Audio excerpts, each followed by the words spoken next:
It's day 4, the sun is coming up, and we have another load of planting jobs to get done today. Hello again, I am Jim Bob, and welcome back to Seasons in the Valley. Let's just grab our eggs. There we go. So yeah, today we are going to be finishing off our planting. We did our sort of canola and our wheat yesterday, and we also sort of cultivated all of those other fields that had oilseed radish on them as well. They're all done. We also did some emergency sort of surgery on our sheep area a little bit as well. We completely ran out of water, which was not good. So you can see here we are now slightly back up on health. We're back up to 58%, so they've gone up 1% overnight. They've got plenty of water, they've got plenty of food, because I did drop another bale in there for them last night as well, so we haven't got to worry about feeding them anytime soon. And they are breeding again. Obviously I've just reloaded the file to start this new day, but they are now back into the breeding season again, so they should start reproducing, you know, in about 20 minutes. When the clock ticks on 20 minutes in game, then we should see them, you know, with a reproduction rate. It's not the fastest rate at the moment. We still don't have a huge number of sheep, but they are breeding, which is good. Let's quickly restart the Lely Juno. Get that back up and running again. So I use the white dotted lines as my straight line guide. There we go. That's about halfway along, so there we go. Juno is up and running. Actually, I do need to check. Well, we had stuff in here yesterday. We don't have anything in here today, so we've obviously run out of water for our greenhouses, so we'll have to top those up as well. Let's see. Yeah, let's grab just a tractor, bring that up, and we'll add some more water into those greenhouses. I think we'll use the T7, because if we need to, we're going to need to go and refill the water trailer. So we'll use the T7 for that, because it'll be easier to pull it up the hills. Other jobs that we need to get done, obviously we're going to be planting beets and potatoes today. We're going to need to obviously go and lease a potato seeder. We have a seeder that can plant beets. That's our Maestro, so we don't have to worry about another specialised piece of equipment on top of that, which is good. But we are also going to try and get our corn planted as well, ready for chaffing.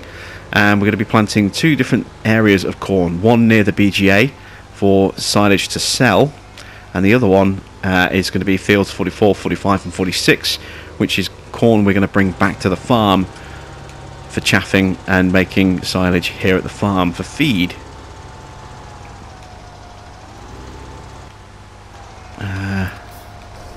There we go, topping up the water level. So, and now you can see we do have green shoots back in here for our cucumbers,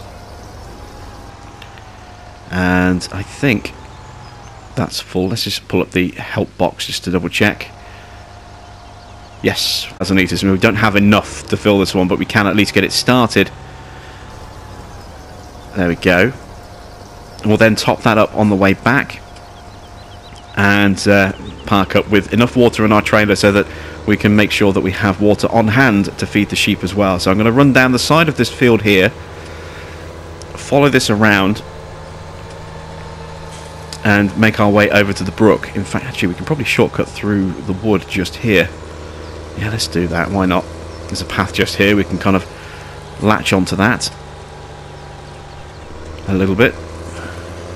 Move through the clearing.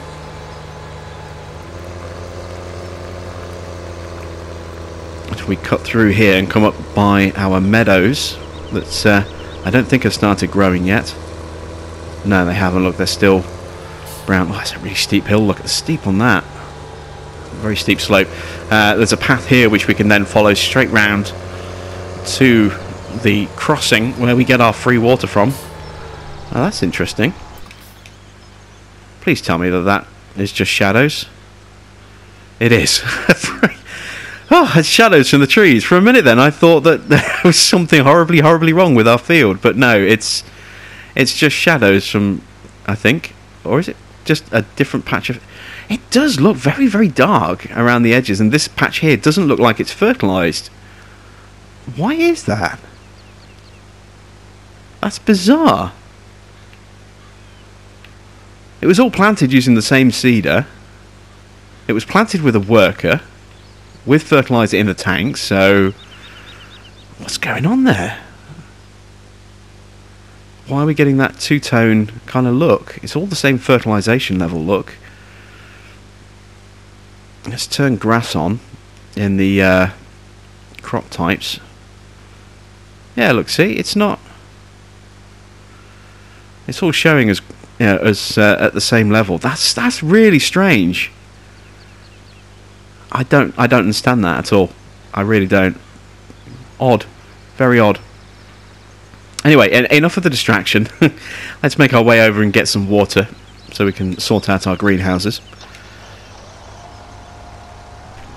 So as you can see, if we follow this path around, we could cut through the trees, but we'll stick to the path. This takes us to the water crossing.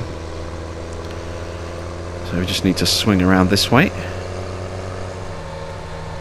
You see, we're just kind of looping through these trees here.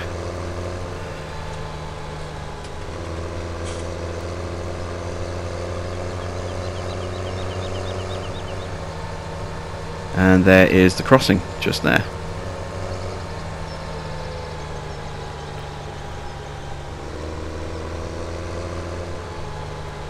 There we go. I do like this trailer, actually.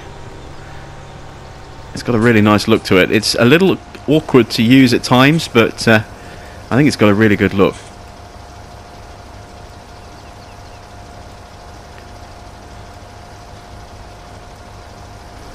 And it holds a decent capacity as well. What is it, 8,000 litres?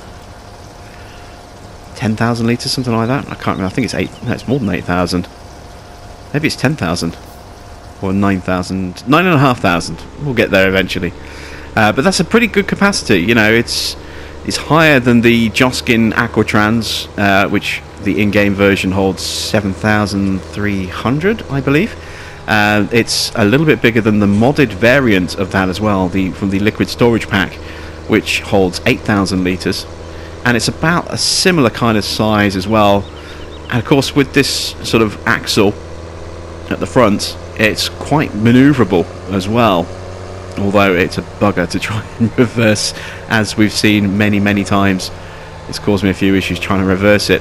And of course it's flexible because it's the BD frame. We can swap the liquid tank off, pop it on its stilts, and put a flatbed on there, or a log trailer, or, you know, whatever we want to do with it. So it does have a nice sort of flexibility to it as well. I'm still really baffled as to why we have that dark patch running up the side of this field. I don't understand that at all. Very strange. And there it stops, look. I really don't know why that's doing that. Very strange indeed. There's field 50. We need to spray this field today. This is only on stage 1 of fertilisation, and the crop is growing, as you can see, so we need to spray that. We'll do that in a little while. And we have a couple of grass fields that we need to weed as well. And then beyond that, all that needs to be done is our planting.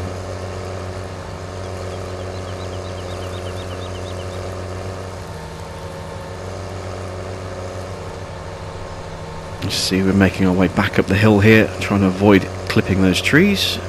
Running pretty close, but we're just about getting away with that. Let's cut the corner slightly. There we go. And now we can top up the greenhouse.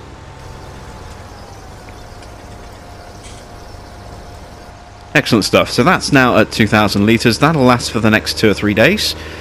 Give us a little bit of extra income. And of course we now have 8,500 litres up here ready to top up the sheep again when they run out of water in another 2 or 3 days as well. So I'm going to back this in, put the tractor away, grab our T6 and our spray gear. We're going to make our way over to field 50, spray that field, and then we'll weed our 2 grass fields, and then we'll go shopping and collect a potato seeder. So I will see you in just a moment.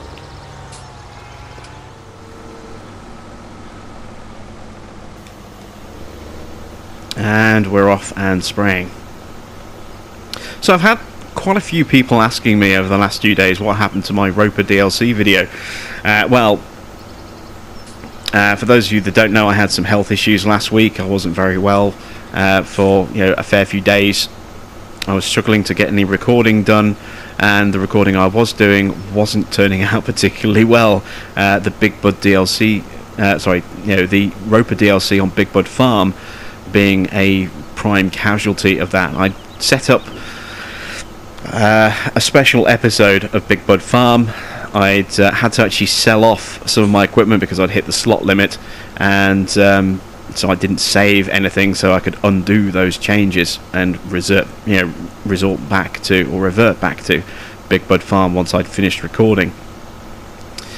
Because I had this big beet field that was ready to go. I did a full sort of review of the DLC itself. I did some side-by-side comparisons between the mod version of the Tiger and the paid version of the Tiger. I also compared the Roper equipment to the Holmer equipment, had side-by-side screenshot comparisons with those as well, and I had all sorts of technical issues trying to get it actually put together. The audio wasn't working properly, and in the end it just needed to be completely reshot. Now, given that I had to redo everything, and I wasn't very well, and I didn't have any real time either, it got scrapped completely, which was a shame, because I think I'd actually put together something that, had it worked, and I'd not had some technical issues as well as some health issues, I could have made into a very nice sort of look at the DLC, something I don't think anyone else has done. But unfortunately, it wasn't to be, and by the time my health was in a position where I could have another crack at it, it was already sort of the weekend, or the end of the weekend, and I just didn't have the time. And by the time I'd got the video done, edited, uploaded, and released, it would have been nearly a week since the DLC would have come out, and nobody would have watched it anyway. So I kind of gave up on that one, unfortunately. It's unfortunate, but it is just one of those unfortunate, sad little cases where something doesn't work properly, it goes horribly, horribly wrong, and there's nothing I can do about it. So that's why there was no Roper DLC video. Obviously we bumped American Midwest to try and put that in, and then a couple of days later I actually cancelled American Midwest completely to allow us to go to 3 episodes a week with Seasons in the Valley and Fent Farm. The reasoning for that is that we've had so many maps come out in quick succession recently that are really, really great maps, and I want to play on them, and I can't. Partly because I already have too many active maps going, and we can't keep chopping and changing. We can't just keep moving from one farm to another after very little progress is made. So to kind of compensate for that, by getting rid of one farm completely and focusing on just 2, it enables us to really kind of progress these farms a lot faster. So it means in the same kind of period of time that it would take us to get through 12 months of a season, of a year in the game, a full cycle of the seasons, we can get through that an extra 50% faster with a 3rd episode a week. So in the time it takes us to do 2 years, we could actually do 3 full years. We could make some real progress on a farm if we wanted to go 3 years, but I think 2 years is a good point for us to then look at reassessing the options. We can't really just do a year and then disappear. We can't really do less than a year and disappear. And American Midwest had been around for quite a while before I converted it over to Seasons, so it wasn't like it was a new farm that had just gone on the chopping block a la Deutz Farm, which unfortunately fell victim to that quick early transitional jump from Altenstein to Gerala, and then got chopped to make way for Green River. And that was a problem. We had too many farms running. At that point we had 4 farms running. If you kind of count Big Bud, and if you go back further, there were, at one point I think I even had 5 different farms running, and it was too much. So to slim down to just 2 farms gets more focus, gets more attention, gets a lot more progress before we end up moving to another map, and it frees up the opportunity for us to move to another map a little bit faster, because it's taking us less time to get to sort of that 2-year jump point. And we've had so many great maps come out recently that I really want to play on, like Oregon Springs and Oakfield, and even Ballincraig. I really wanted to have a little fun on Ballincraig. I've managed to kind of just do a little bit of private stuff on my own on there, but Yeah, that was one I would have liked to have done something with on the channel, and maybe in the future I might do a very short mini-series on that map, I don't know. But, you know, with too many farms running, it just wasn't possible. So, ditching American Midwest completely, as I say, it gives us more freedom, opens up more opportunity for us to relocate an older farm in the future, having achieved a substantial level of progress, rather than just, you know, a handful of episodes or a single cycle of the year and you don't really achieve anything. You know, it means that we can move on to a new map without a sense of unfinished business, and that I think is important. There needs to be some stability with our farms. We can't keep just chopping and changing and chopping and changing. So Oakfield probably isn't going to happen on Farming Sim 17. It's definitely going to happen on Farming Sim 19. David has already announced that that is the first thing he's going to do for Farming Sim 19, is convert that over. Wait to see just how good that's going to look on Farm Sim 19. If it's going to look absolutely incredible with that updated game engine. And who knows, maybe we'll actually have, you know, a lot more gameplay elements that we can bring in, and a lot better crop choices that we can bring in as well. And maybe we'll even be in a position where we can actually bring in, you know, additional crops as mods. That would be awesome if we could bring in an additional crop as a mod. Currently I'm on Green River. I'm using canola as a substitute for triticale because we can't add triticale. It's there on PC for people to script in, but we can't do it on consoles. So I'm having to kind of substitute one of the in-game crops for a crop that we can't have, just to vary things up a little bit. And it'd be nice if we could maybe get a crop pack as a mod pack, you know, going forward. That would be really, really something special, I think. Giants, if you're listening, give us crop packs as mod packs. Hell, I'd even pay a little bit of cash, you know, as a DLC for the ability to add in additional crops partway through a game cycle. We don't necessarily need huge changes of equipment. You could do a patch so that a lot of the seeders could just, you know, seed that new crop. But give us something, you know. We need something like that to help shake things up a little bit, I think, and that would be an awesome little touch. Grass fields weeded. Actually, there's one back at the farm we could have done, field 83 I think it is, but we're going to get this one done here first, and then we'll head back, we'll do the one at the farm, we'll drop this off, then we'll go pick up our spud harvester or spud planter. We'll start planting some potatoes, then we'll do the beets and the corn. So I'll get weeding away on here, and then I will see you in just a little while.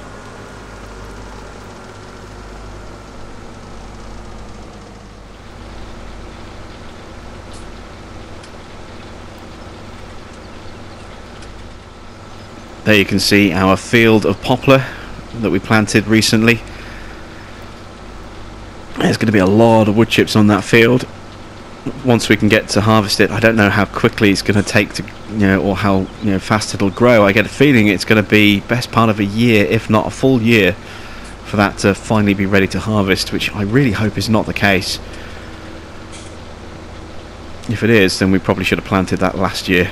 But if we can get it sort of ready towards the end of this year, then that will be perfect, because we'll have a whole load of wood chips that we can make right around the time when wood chips are at that absolutely highest value. So yeah, I'm looking forward to being able to attack that field later this year.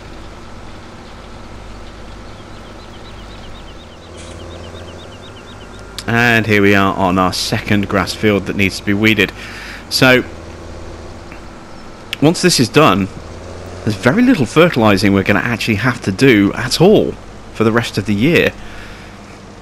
The downside of us switching geos was it made the end of winter a lot colder than it should have been, which is why we lost a day at the start of spring, because the ground was still frozen. Going from the standard vanilla seasons geo to the North Italy geo. However, the prep work that we did last year has meant that, you know, we've kind of been able to gloss over the fact that we missed an entire day at the start of the year, because we planted oilseed radish on our fields, and our seeders use fertilizer when they're planting. So most of our fields were at stage 2, or even in some cases stage 3, going into the start of this year. So the fields that are going to need a little bit of work, we still need to put one more layer of fertilizer down on field 50, which is that canola field that we bought at the end of winter / beginning of spring. And that's pretty much it. You know, fields 2 and 6, where we're going to plant the corn, is already at stage 2, having cultivated in that oilseed radish. Same with fields 44, 45 and 46. Actually 45 itself in the middle is at stage 3 already. So those fields are kind of done already, because as soon as we plant, we'll be planting corn on both of those fields with the maestro, and the maestro obviously fertilizes as it seeds, so they're going to hit stage 3 just by planting. So we're not going to have to fertilize those fields at all. Field 55, well, we haven't fertilized, but I'm not going to fertilize because I'm not 100% certain whether we actually need to with poplar or not. I don't know whether it does yield a larger amount or not. I really don't. So I'm going to just leave it as is, I think, for 55. 92 and 63 is now at stage 3 thanks to planting. Same as 52 and 51 thanks to planting. They are now at stage 3. As are fields 26 and then 24 and 25 that are linked as well. The only fields that are going to need fertilising, as I say, is one more application with the sprayer on field 50, and 35, 36 and then 37, 38. Those fields currently don't have any fertiliser on them at all, so they're going to need full fertilisation. But that's it. This is the last application of fertiliser needed on these 2 grass fields. They're at stage 1 just from being cut last year, and then we weeded them a couple of days ago to get them to stage 2. This is the final layer here, stage 3, so we don't need to do these anymore either. So yeah, we lost a day at the start of spring, but we don't have any real fertilising concerns. So we kind of, all it affected was how early we could plant, and given how cold it was, you know, even if we had planted on day 1, it wouldn't have started growing anyway. So it hasn't hurt us as bad as it could have done, because we prepped very well at the end of last year with all of that oilseed radish cover crop going into our fields. We're in a much stronger position this year work-wise than we were last year. So it's all going to kind of balance out, I think, in the end.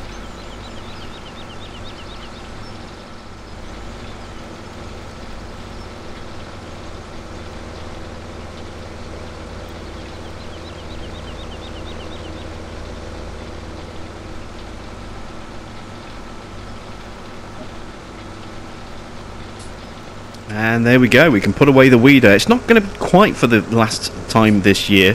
Don't forget, obviously we planted a couple of grass meadows, and they are going to need fertilising a second and third stage as well. But it's going to be a while before we need to do that, and they won't take very long either. So yeah, as I said earlier, by and large our fertilising work for this year is now pretty much finished. We have just a very little bit, the odd field here and there, that's going to need some attention, but the main bulk of it is now completely finished.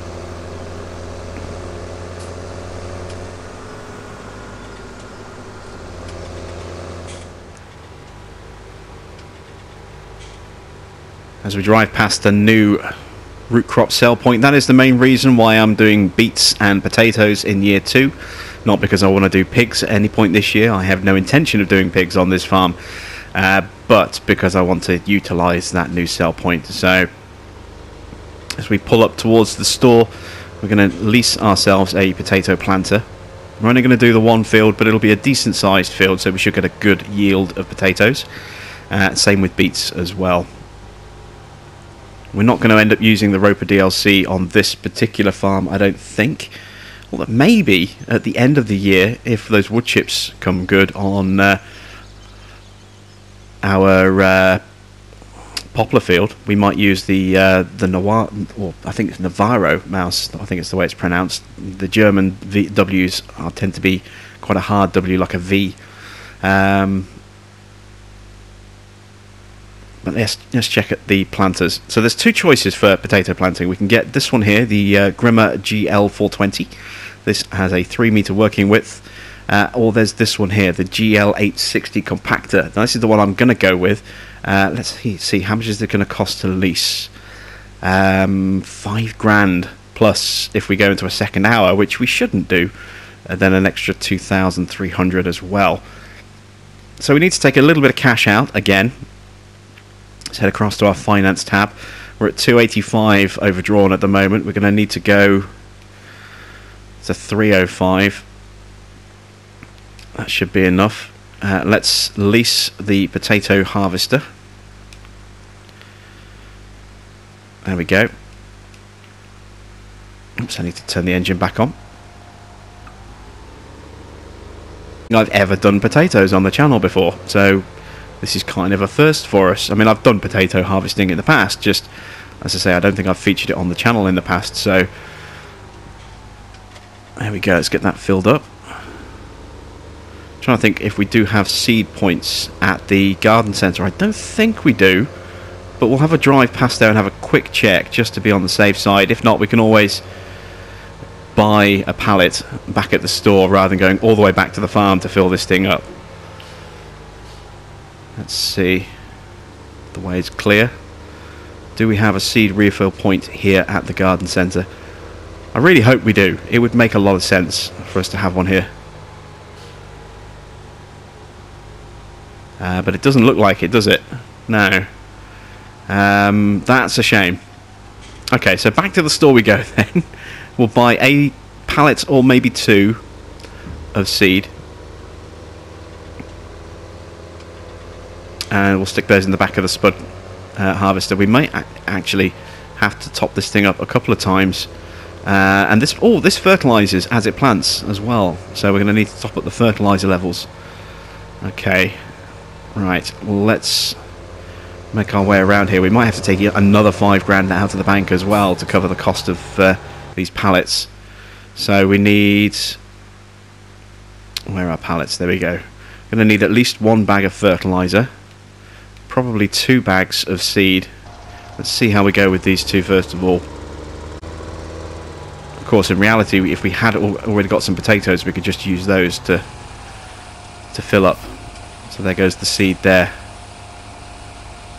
Well, this thing's going to take a lot of seed, isn't it? Yeah, we're going to need to take another £5,000 out. Buy some more seed pallets.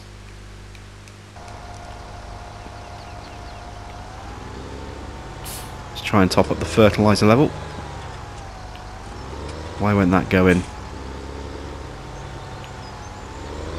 Am I not close enough? Am I too close to the spuds? What's going on? Why won't I... Let's get really close to this thing.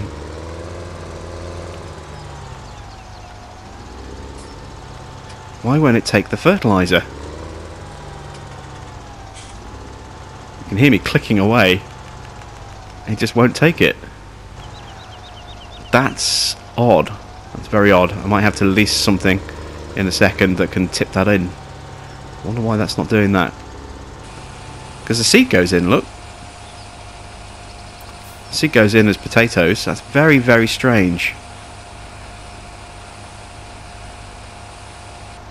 Right, let me try disconnecting and reconnecting. Sometimes that helps. Not sure why, but sometimes it does. And if this doesn't work, I might try unfolding the potato harvester.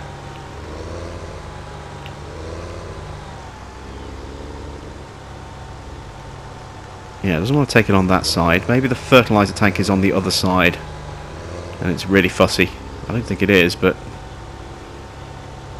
yeah, again, nothing happening. Very odd. Alright, let's unfold the potato harvester. See if this makes a difference.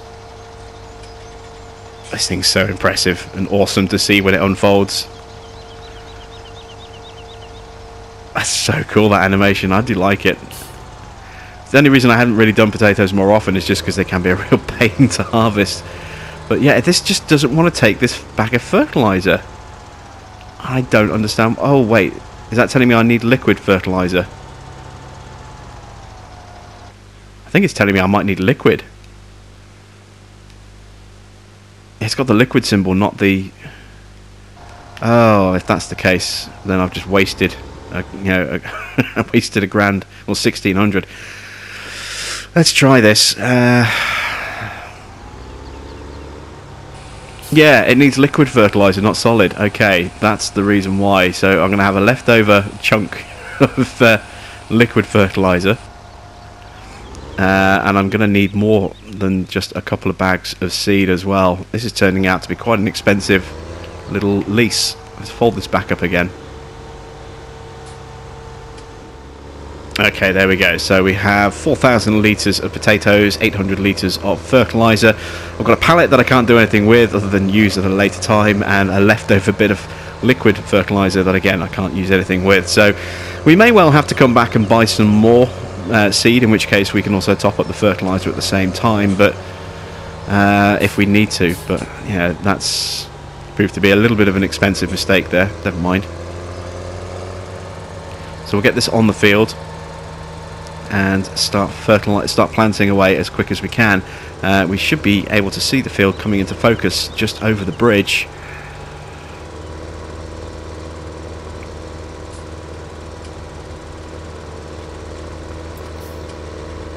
There you can see we've got 32 and 33 to get past, and then is our fields 35, 36, and then 37, 38. We're going to do 35 and 36 with potatoes.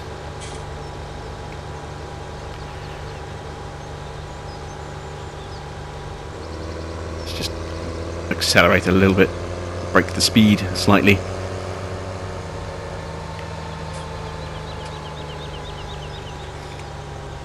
Okay, so time to plant some spuds.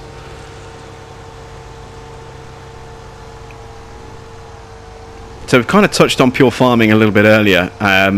The pure farming spud textures look fantastic. They look so much nicer than the flat 2D texture that we're getting here when we plant. It kind of, from a distance, it kind of creates the illusion of spuds from a distance, but also it doesn't at the same time, whereas we actually have full 3D ridges on pure farming that just look fantastic in comparison to this. They really do make a huge difference. And I know I've whittled on about this a couple of times already, but Giants really does need to make that switch and step to 3D textures now, because it's starting to get a little ridiculous. Weather has changed on the icon. The rain didn't come till late in the evening last night. It looks like it's going to turn up a little bit quicker today.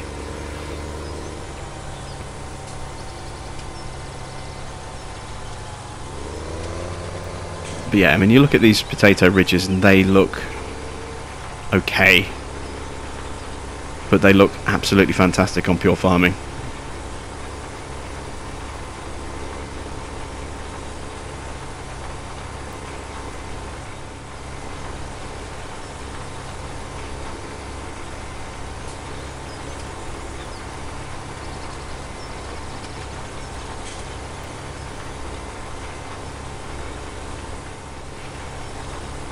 Two things are rapidly becoming apparent. One is that 4,000 litres of potatoes is not enough to do this field. We're going to need to do some more. And 800 litres of liquid fertiliser was way too much. We've barely used 100 litres. We're going to have a lot of leftover fertiliser. So we should have perhaps gone back to the farm and topped up from there. I don't know, but I don't know. It's costing us, which is a problem. Yeah, we've overpaid for the fertiliser. We bought the wrong type of fertiliser, and we haven't got anywhere near enough seed left to finish this field either. So this has turned out to be more expensive than I had a feeling it was going to be. And of course, the return trip just adds on extra time. I can't see how long it's been since I started using the potato harvester. I might be able to in the options in the pause menu and the vehicle overview tab, where it shows you the maintenance breakdown. It might show how old that is in hours. It might even actually show it on the store. Let's take a look at leased equipment. I've only used it for 0.2 hours, so time is not an issue, but we've got, it's not going to hurt us running back to the store and then coming back here again. That's fine. We're only at 0.2 hours, which is What, 12 minutes? Yeah, 12 minutes. So we're in that sort of 12 to 18 minutes.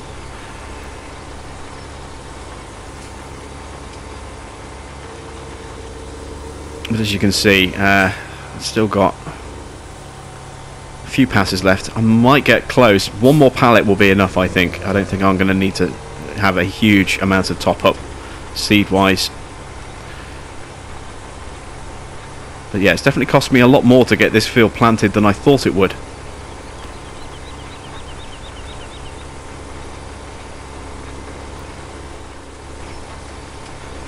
Somewhat annoyingly, it doesn't look as though I'm going to have enough potatoes to even finish the field with that extra pallet either. Look at that, we're just burning through them really quickly here. So I'm going to have to hire a worker to finish the field. I'm not going back for another pallet for 2 passes. So I have to spend yet more money getting a worker to hire and get him to buy the potatoes direct. This is proving to be a very expensive field. Indeed, a lot more expensive than I thought it would be. So hopefully he'll do this hassle-free for us, and then if there are any tiny little bits left over, we've got 43 spuds left for us to actually just tidy up. You can see the tractor jostling around a bit there on the uneven ground thanks to the ground response mod. I completely forgot to actually plough these 2 fields. Oh, sorry, to cultivate these 2 fields. It's a bit late now for this one, and I'm probably not going to bother for that one there if I'm honest either. It's a long way to come just to do a quick 2-minute cultivation job. Normally I do, as you know, like to cultivate my fields, but it's a little bit too much hassle to come all the way out there just for that one small field there. We done in like 2-3 minutes. It's just not worth it. So he's done all the way to the end. He's got to turn around. I don't want to reposition him manually because there's a risk that the worker won't restart if I do that. That's happened before. So I've got to kind of wait for him to actually make this long, slow turn, get positioned, and then hope he actually does run the whole way up, because I haven't got enough spuds to do it myself.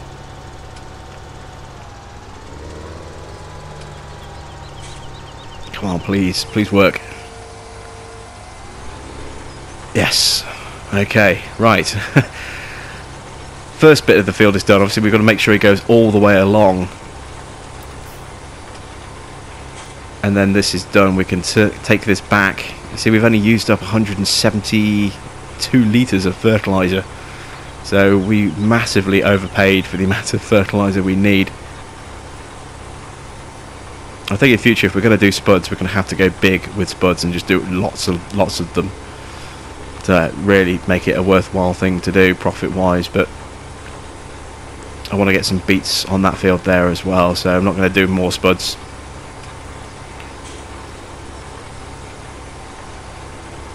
Not on this farm. Or at least not this year. Maybe next year, who knows, if we do stick around for a second year. So the work is done. He's trying to do the next field by the look of it as well. We're not going to let him do that. There is a small little patch just here, I think, where I didn't quite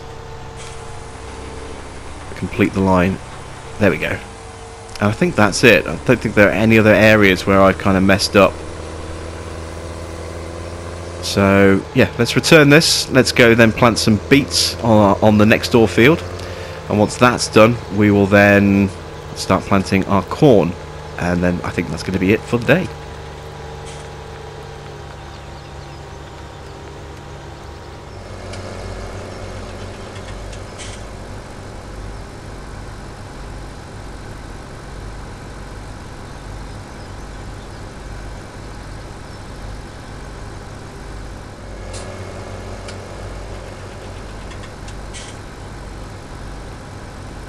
So here we are then, ready to plant some beets on our second root crop field.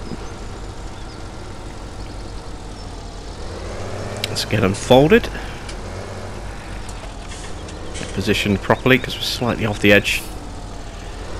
There we go. And so once we've done this field as well, we'll then head back through Villeneuve to our cornfields, and we'll start putting some corn down as well. Although we have actually got that cornfield over there that needs planting as well, so we'll probably end up doing that first. Save sort of crisscrossing back and forth through Villeneuve. We'll do this beet field, then we'll do the cornfield over there, then we'll head over to the other side of Villeneuve and do the other cornfield by the BGA. You can see the weather icon has changed again. We're now getting the sun symbol showing up, so that does kind of suggest that weather change is going to happen a little bit earlier today, that we may actually see rain before we finish our seeding. Obviously yesterday it didn't happen until quite late in the evening.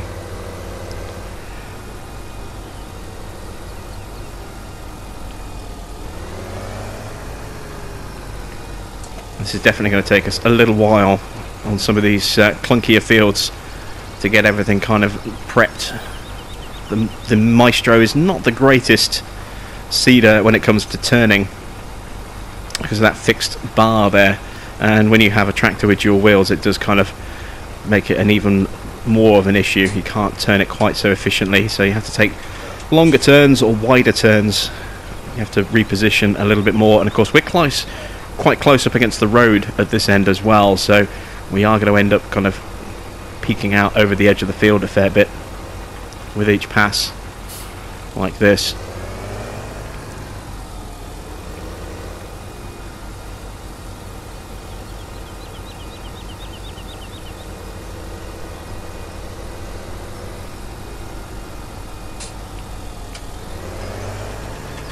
That's why I haven't turned off the beacons, because we are still technically a potential menace to traffic. Just suddenly appearing through the side window of a passerby.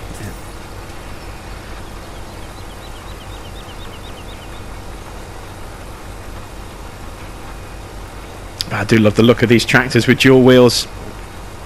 I'm so glad that we actually got some much better sort of wheel options way back when they did patch 1.5.4, I think it was, the sort of the prep patch for the Platinum expansion. We got a load of wheel options on a load of different tractors, including a lot of them the ability to put on single, well I say single, twin rears only rather than twins all the way across the board. And I really hope we get to see some real variation in wheel types like that from the very off with Farming Sim 19. I'd love to see the Steiger from Case as well. It's essentially something that looks very, very similar to the quad track, but with twin wheels rather than tracks, and it's a pretty imposing and awesome and well-known tractor, especially in the States, and I'd love to be able to get my hands on one of those for the next version of Farming Sim.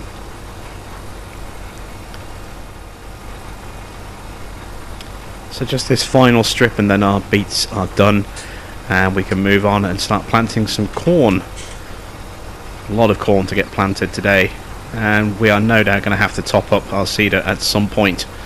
Certainly when we get to the other field it's going to need a top up. I'm hoping we're going to have enough to at least do the field around the corner. There we go. So beets are done. Let's fold. Let's change seed type. Cycle through. There we go. That's corn. Let's make our way around. See the traffic getting in each other's way here. They're tripping over each other. Constantly getting a little bit too close to the car in front and having to brake, which then causes a concertina effect with the next car getting too close and then having to brake, and it's quite funny to watch them all kind of panicking a little bit, and then every time they get to a corner they have to indicate whether they're on the main road or turning or not. Just any time there's any kind of turning motion you see indicators. It's kind of bizarre. This is where we're going to be planting our corn. We're going to go sideways across this field here, so we're going to turn in just here.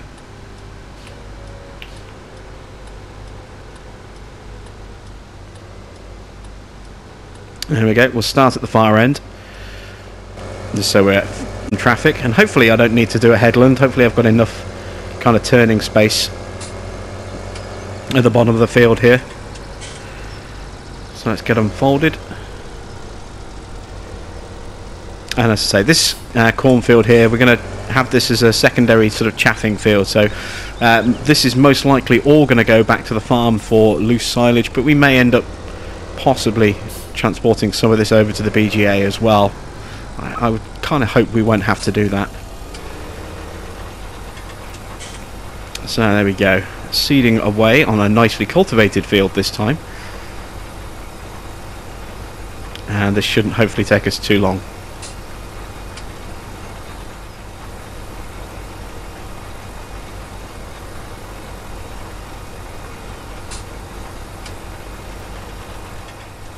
About halfway through this field now, and just over halfway through our seed tank. You see we're down to about 42%, 43% left in our seed tank. We should have enough to get this field finished. Obviously we used a few hundred litres when we planted our beets, so I think we've got just about enough to get this done, but then we're going to have to kind of restock. And I don't know, obviously we've got our sort of secondary farm location that we've been building these fields around, just around the corner, but I don't know if there's a seed refill point there. It's been so long since I've really spent any time there that I honestly can't remember if there's a seed refill point there. I think there isn't, if memory serves me correct, so we might drop one in with a placeable, save going all the way back to the farm.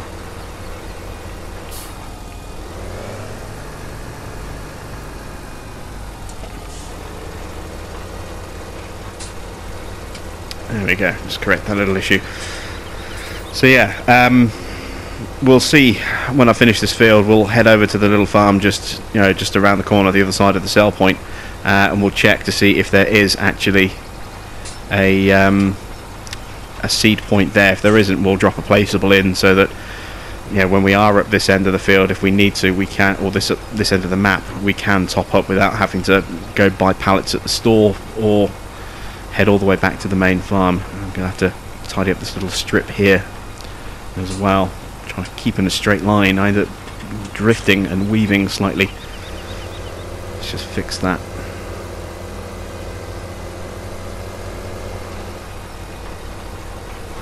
There we go. Right, oh, there's a patch in front there as well, so yeah, slightly scrappy on this this planting here. I think I may get a worker to do the next field for me, or at least most of the field. I'll probably have to do. Yes, certainly there'll be certain parts I'll have to do myself, but I might get a worker to do the central bits for me. I'm still not back up to 100% health yet. Still feeling a bit rough, so my levels of concentration aren't where they need to be yet.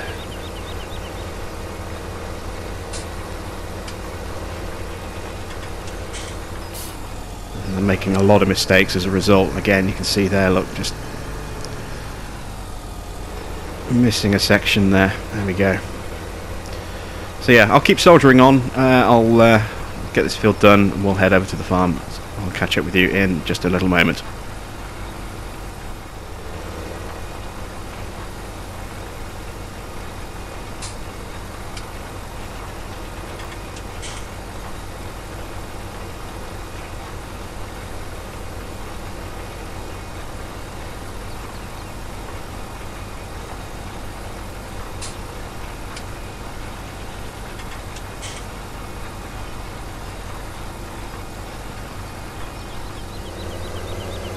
Oh, what on earth?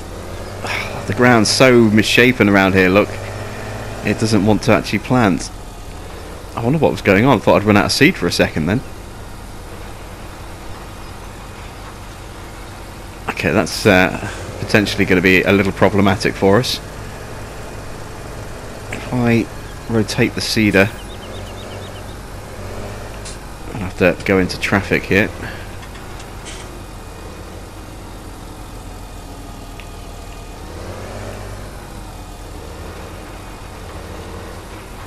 Okay, that's that bit done. Little patch on the edge.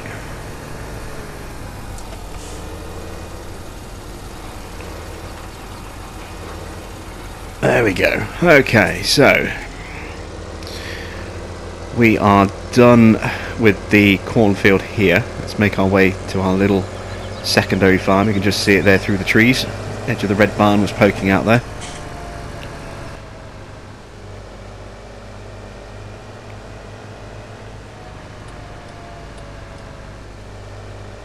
Here's the access point. Is there a placeable up here? I get the feeling there isn't.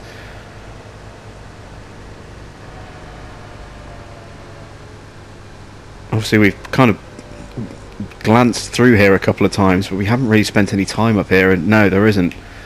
Okay, so I'm going to need to take out yet more money, I think. How much are the placeables, first of all? Let's have a look.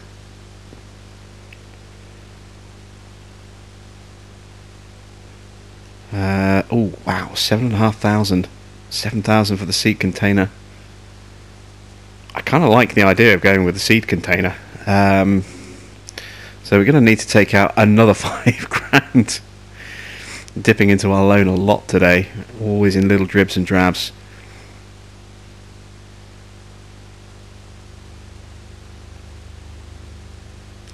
Yeah, let's go with the seed container, something a little bit different. Where am I going to stick this? I think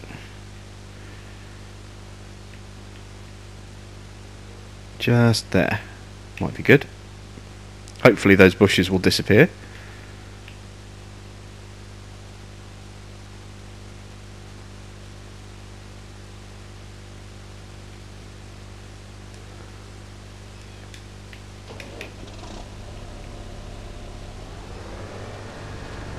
Careful not to knock over the barbecue or pop the basketball. There we go. Oh, that looks great. Yeah, that looks, you know, much better. So let's refill with seed. We don't need to worry about refilling with fertilizer. You can still see we've got just over 6,000 litres, and we've still got that pallet at the shop that needs to be used up as well. So fertilizer, not an issue at all. Right, let's head over to fields 2 and 6. Let's get those ploughed, well not ploughed, sorry, planted with corn, and then that'll be it for the day. It's going to take us a few hours to get that field done, and you can see it's now just gone 4 o'clock. So that'll be our final job for the day.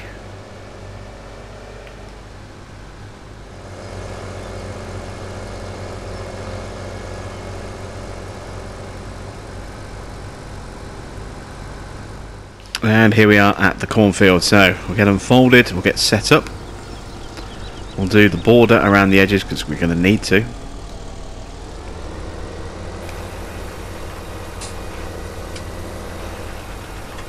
And of course this time we have a more powerful tractor, so we should be able to cope with the hills on this field a lot better this time out than we did last year. If you remember last year we really struggled. We were hitting like 4 or 5 miles an hour in a T7 trying to plow, trying to plant on sections of this field last year, and using this seeder as well. So this time we're using a much more powerful T8, and we're still going to struggle on these hills a little bit, but it should be a smoother experience overall, which hopefully means a slightly faster planting time as well. Ooh. Another little divot that didn't get planted. We're getting a few of those.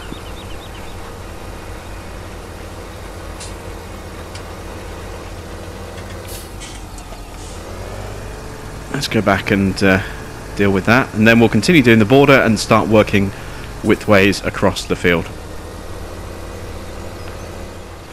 Pretty sure that the rain is just starting to set in. It seems to be getting a little bit sort of that cloudy, foggy kind of look to the map. The colours are starting to get a little bit more washed out. Yeah, that rain is definitely on its way. I had a feeling it would show up before we finish planting today.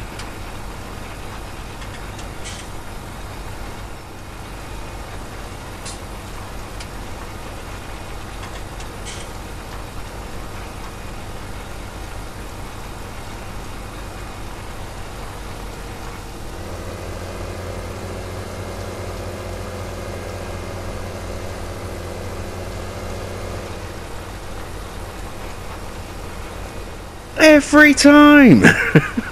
We have a great demand for sugar beets. I've just finished putting sugar beets in the ground, and of course I'm going to get a great demand for sugar beets. I swear to God, this game is trolling me. Ah.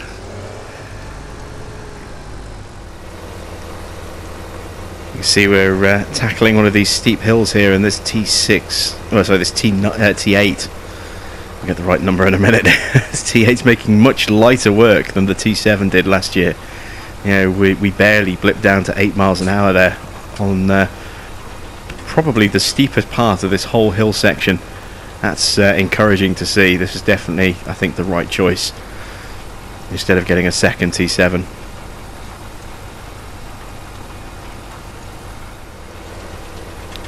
And there we go. This is the last tiny little patch just here. This field is now done, and so is all of our seeding for this year, until we consider potentially putting radishes down after the harvest. But all of the main harvest, all the main planting is now done for this year, so no more crops left to plant. All we need to do now is just let things grow and do some basic field work in between now and the harvest. So I'm going to take this back. I'm going to get it all cleaned and put away. I'm probably going to take the twin wheels off the T8 and put, you know, regular or maybe wide wheels on it instead. I think probably just standard wheels. Otherwise I'm going to have to dip back into the loan again to be able to buy those wide wheels. So we'll just go with standards, I think.